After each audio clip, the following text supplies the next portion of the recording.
Iyai momwe tinauzani muja pano pa Malawian Cameras YouTube channel pamwe tikufuna ndithu timvere komanso tionere uthenga omwe Mr.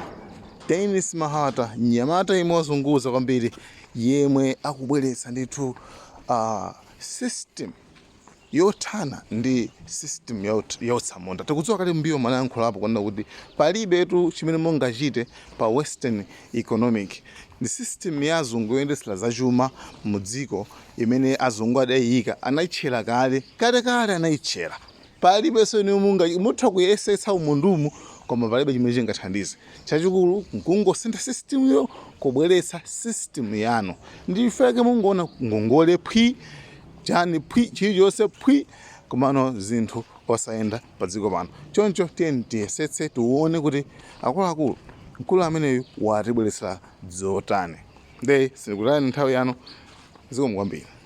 Zikomo kwambiri tikukulandirani ku msonkhano umene takonza, msonkhano wa tolankhani.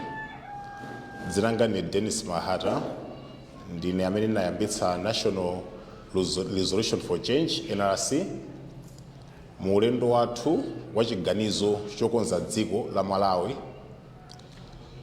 Last time panali nkhani imene mwina munayimva, tinapereka 14 days kwa IMF kuti ipereke waiver.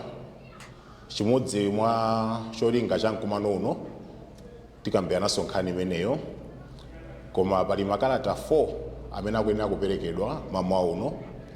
Kalata yoyamba ikupita kwa IMF pa chigamulo chathu. Kalata yachiwiri ikupita kwa Reserve Bank Governor. Kalata yachitatu ikupita ku mabishop.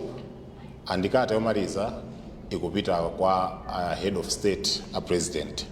So makalata wali mchizungu, funa kungowawerenga komano ndo amasuliranso kwa nthawi yochepa mchichewa. Ni makalata ofunikira kwambiri amene akupitanso ku ma individuals ndi ma institution ofunikira kwambiri pa ulendo wathu okonza dziko, pa zichitochito zimene tikufuna kupanga zamkati mwa dziko muno ndi zakunja kwa dziko lino lomwe kuti Malawi akonzeke. Ndiyamba ndi kalata imene ikupita ku IMF.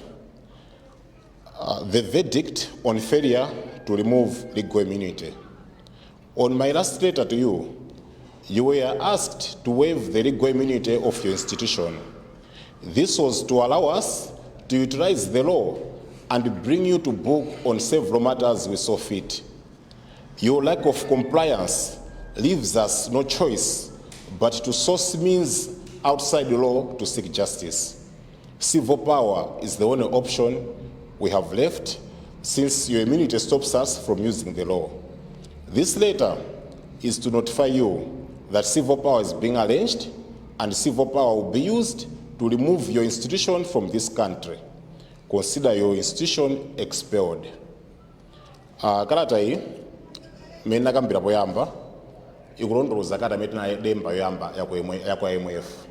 Ndingopeleka background pang'ono fa nkhani a little bit technical isera ni nkhani zinazi. Bungwe la IMF ndi pa chizungu choiti mati immunity, legal immunity, ndi chiletso chimene inacho choti maiko amene magwiramo ntchito sangayitengere ku khoti ikalakwa. Ife NRC timaona kuti IMF yapanga maupando ambiri kuzachuma mu dziko muno, kukhomerera tsogolo lathu, kukhomerera mwayi woti Malawi angaphukire ndi kukula mu zachuma. Chitsanzo chiyamba choti ngapereke ndi ma investment amene amapangidwa attack through devaluation. Ndalama ilonse imene kupangidwa save through maybe a pension scheme, or ndalama imene kupangidwa save through ma savings and business account, ndalama zimene zatengedwa ngongole za mabanki, devaluation ikabwera ndalama isaija imakhala kuti mphamvu yake yafa. So imakhala kuti eni ndalama ija ayambire sowani kuibuilda ndalama ija kuti ifikeso pa mulingo umene unali.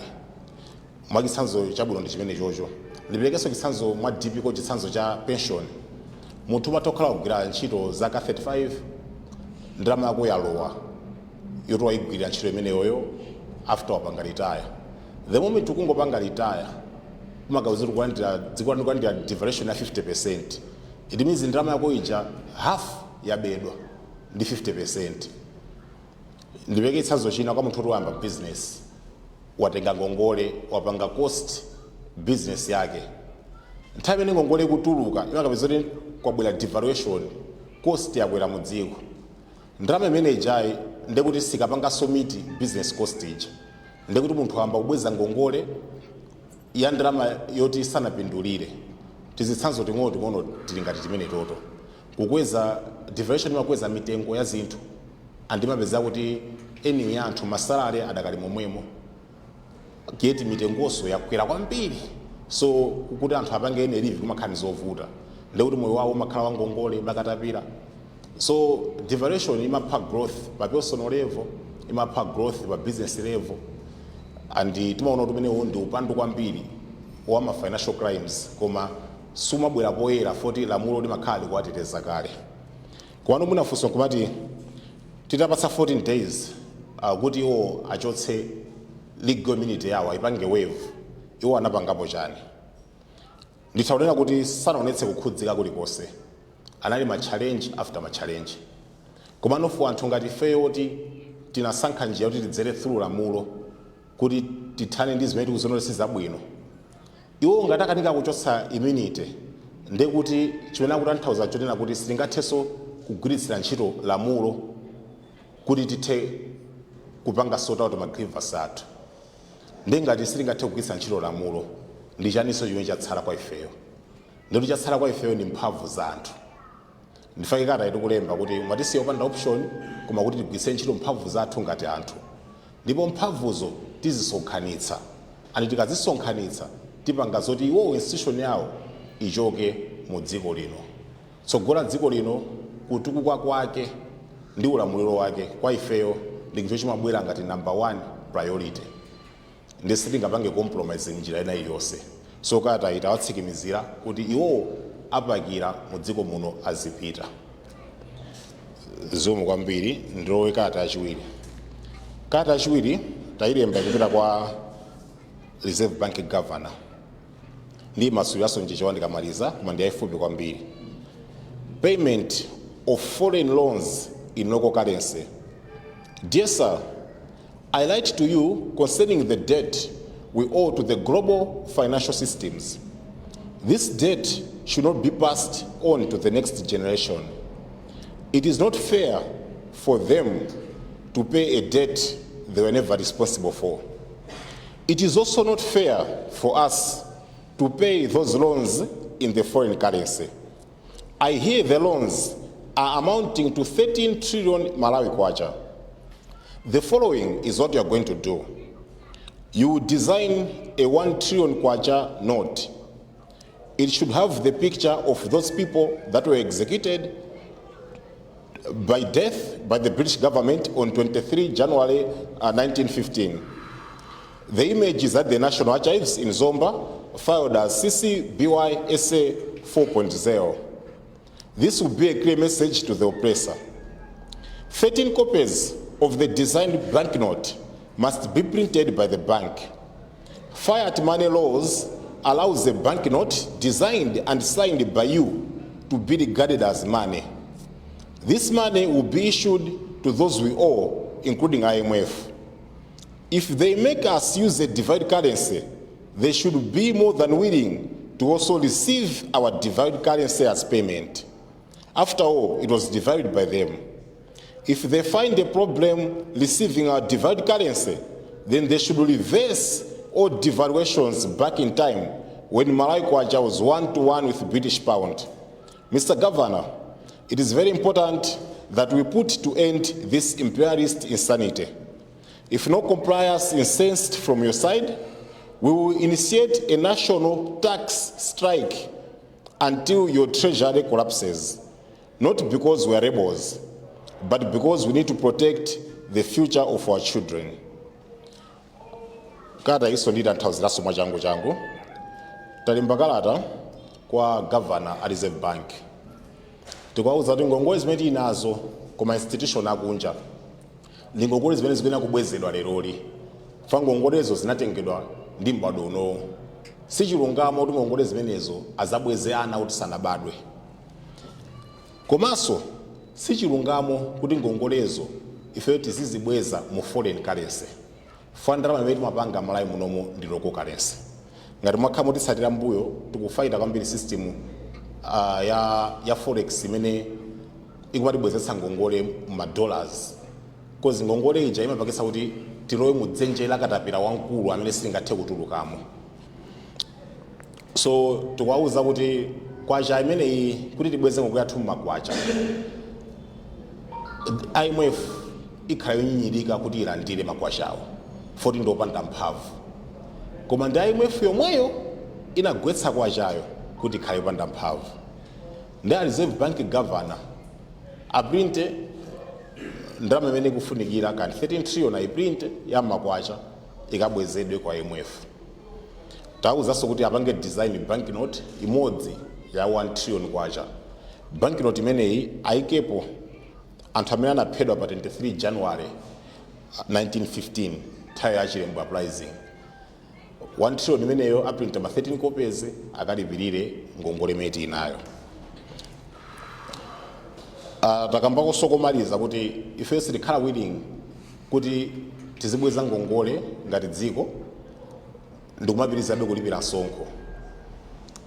Ngati Reserve Bank Governor akane kupanga comply kupempho lathuli, ife tiyambitsa nationwide boycott yoti aliyense asalipire msonkho.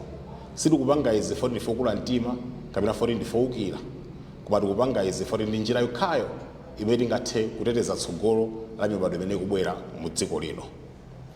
Kalata imene yathira penepo. Kalata yachitatu ikupita kwa a head of state. I hope this letter finds you in perfect health.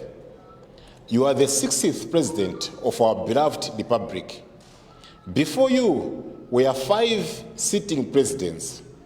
You and them share many things in common, including 3 ways of financing this country. Since Kamuzu era, this country is financed by excessive borrowing, extreme taxation, and over-dependency on foreign aid. As much as I would love to go in details on how such has negatively impacted us, allow me to go straight to the burdens that have made me to write this letter. You and me come from different generations. Your problem in your generation was the colonial era and whatever accompanied it. My generation, on the other hand, got born in a country that was sewed together with its people. The failure of the 6 Malawian presidents to sustain a self-supported budget has sold us to thieves called donors, terrorists called diplomats, and exploiters called investors. Our burden is to reverse that purchase. We need to reverse any transaction that sold us and the country in form of donations, aid, investments, or loans. That is the burden my generation is carrying.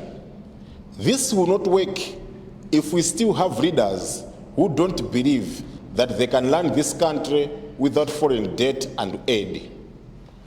We are asking you, Your Excellency, to make an honest assessment of yourself and see if you are a leader that can run this country free from foreign budgetary support. If you are such a leader, then that is okay. But if you are not, then you need to step down as the current president. The masses are more important than a political career of one person.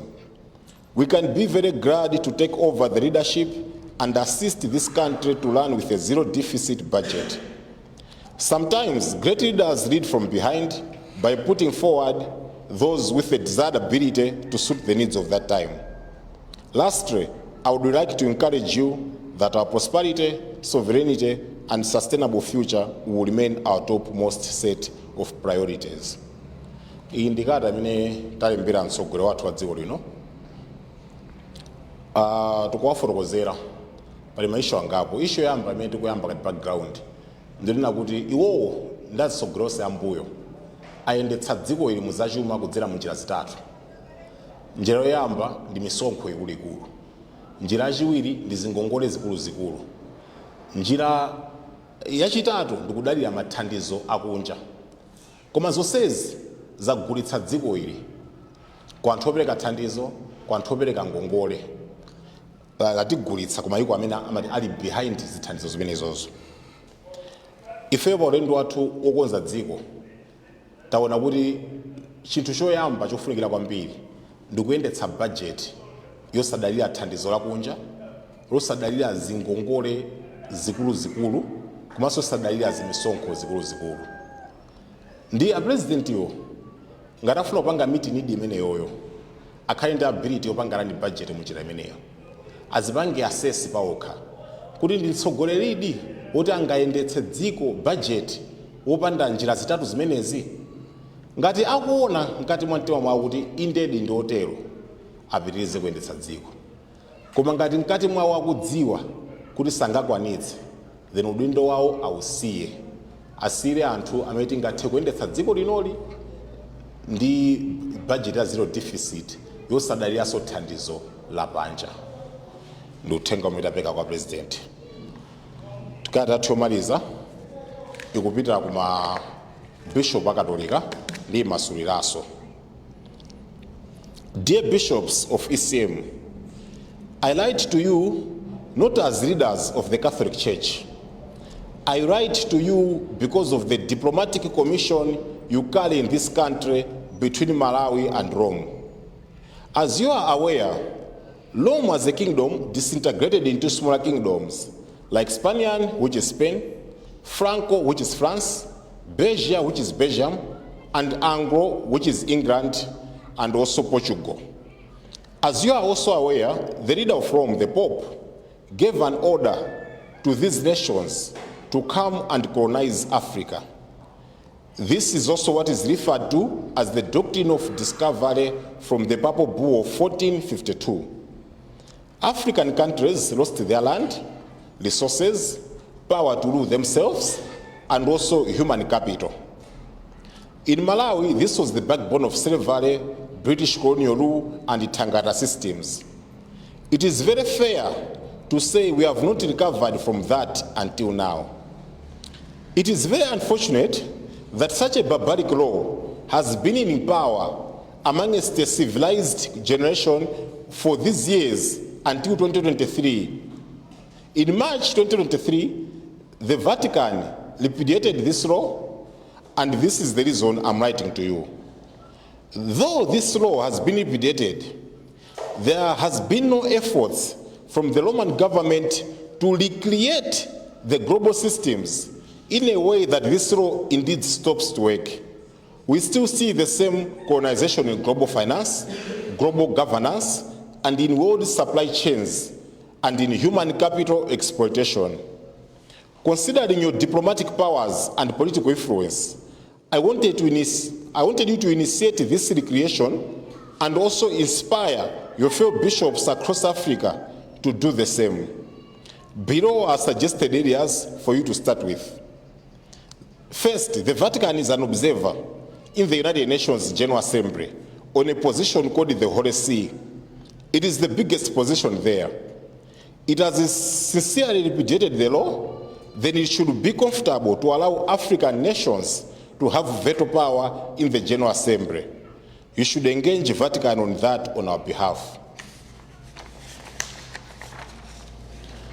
Foreign currency rules on global finance. These global rules should also be changed. The games being played by global financial players in putting the West at an exchange advantage are promoting extreme poverty and extreme human and resource exploitation. They should stop justifying our suffering caused by the law by saying they helped in the developing of our nation by construction of schools and hospitals. Someone who stole your maize should not be praised for returning Madea. Consider this letter as the beginning of our engagement on the matter. The prosperity, sovereignty, and sustainable future of this nation remains our topmost priority. This may be a very big ethical dilemma to you as you draw the line of allegiance of whether of you to side with the Roman side or the side of your country. This is because you are Malawians, but you also answer to the government of Rome. I hope you take the choice, you make the choice well, because either choice you make, I'm sure will have consequences. Kata iso na ili complicated bangono, fai kukhudza gawo ya law of nations and the doctrine of discovery. Considering kuti amalawi ochepa ndamene amatsatira kwambiri governance, ambiri amangotsatira ndale zachipani. Kata imene itha kukhala yovuta kuti amalawi ambiri ayimvetse. Koma mabishopu akatolika wayimvetsa, komanso ndiye siraso kumasulira pang'ono kuti amalawi enanso muyimvetse. Ndikukamba kuti takulembera kalata iyi mabishopu akatolika osati foti chaudindo wanu umene uli mukatolika ya chalichayi, koma chifukwa cha udindo wanu wa ukazembe umene maugwira pakati pa boma la Malawi ndi Rome. Mukudziwa inuyo kuti ufumu wa Rome, imene dziko la Rome lalero linagawanikana maiko ang'onoang'ono: Spain, France, Belgium, England, Portugal mwena mwa iwo. Ndipo mukudziwa inu kuti mu 1452 Pope anatuma maikowa kuti azalande Africa, azayipange colonize. Nthawi imeneyo Africa inaluza malo awo, ma resources awo, inaluza mphamvu yozilamulira yokha, komanso mphamvu yogwirisira ntchito mphamvu za anthu, human capital, to advantage yawo. Izi zinayambitsa zitukati thangata, ulamuliro wa atsamunda, komanso slavery, ntchito ya ukapolo. Titakunena dimuona kuti izizi zasonkhezera kuvutika kwathu ngati dziko mpaka lero. Chinayi chinthu chodandaulitsa kuona kuti lamulo lakalekale choncho limagwirabe ntchito kufikira 2023 mu March chaka chatha. Koma momwe boma la Rome linachotsa lamulolo. Chimene ndikulembera kalata kwa inuyo, ngakhale boma la Rome linachotsa lamulolo, koma silinachotse ma systems amene malamulo anabweretsa. Kotero ngakhale lamulo linachoka, maiko aku Africa phatikizapo Malawi akuvutikabe chifukwa cha ma system amene anabwerawo. Komanso mphamvu yoti zizilamulira tokha, komanso tizisonkhanawo ulamuliro wa dziko lapansi mpaka pano sinabwere. Mwachitsanzo, United Nations mpaka lero palibe mtsogoleri mmodzi wa ku Africa amene ali ndi mphamvu yovota. Izi zili chomwecho ngakhale aine ake lamulolo a Rome ali ndi udindo waukulu mu United Nations wotchedwa Holy See, umene uli udindo wa overseer. Ngati lamulo linalichotsadi mwa mtima wonse, ndi chifukwa chani sakulola kuti atsogoleri ku Africa azisonkhanawo maganizo komanso azivota nawo mu United Nations? Ife tikuona ngati akachotsa chimenecho ndi kuti aonetsadi kuti lamulo analichotsadi. Fa kulipo lamulo kuchoka mabuku, koma mudziko ndi m'mayiko likugwirabe. Chachiwiri, pali zinthu zina zosakhala bwino zimene zimachitika mu zachuma za dziko lapansi, mmene mayiko akuluakulu tatchulawa amapatsidwa danga loposa mayiko anzawo kukhala ndi exchange rate yabwino pakusinthana kwa ndalama. Izi zimapangitsa kuti mayiko ena otsalira ku Africa kuno phalira za Malawi azikhala ndi thukuta losapindula, kulimbikira kwambiri ntchito koma kupindula pang'ono. Zimapangitsanso kuti makampani amene akuchokera kunja akabwera kuno akhale ndi mphamvu zambiri, ndipo amatilanda ma resources athu onse zachilengedwe, komanso amatizunzira anthu athu powalemba ntchito osawalipira mokwanira, imene tikuti human exploitation. Zinthu ziwiri izizi mutayamba kuzitsogoza mwa zina zimene tizabweretse, ndikuti zionetsadi kuti lamulolo munalichotsadi. Ndikudziwa kuti lamulolo limabakiridwa ponena kuti boma la Rome kudzera mu mpingo linamanga kuno zipatala zambiri ndi masukulu ambiri. Koma munthu amene wakubera chimanga, kodi timuyamikire fa atakagaitsa chimangacho watigayira gaga? Fa zimene lamuloli lapangitsa kuti tiluze ngati dziko kuno ndi zoposa zipatala ndi masukulu amene atimangira. Litengeni kalata iyi ngati chiyambi cha kutsatira kwathu kwa ndondomeko imeneyi. kutukuka kwa dziko lathu kudzilamulira patokha komanso tsogolo wala la mibado yonse imene ikubwera ndi chinthu chimene tachika patsogolo kwambiri. Ndi chifukwa chake tikuyamba kuwunikira ndondomeko ngati zimenezi. Tikudziwa iyi ikhala nkhani yovuta kwa inu chifukwa lomwe ndi mabwana anu pamene Malawi ndi dziko lanu.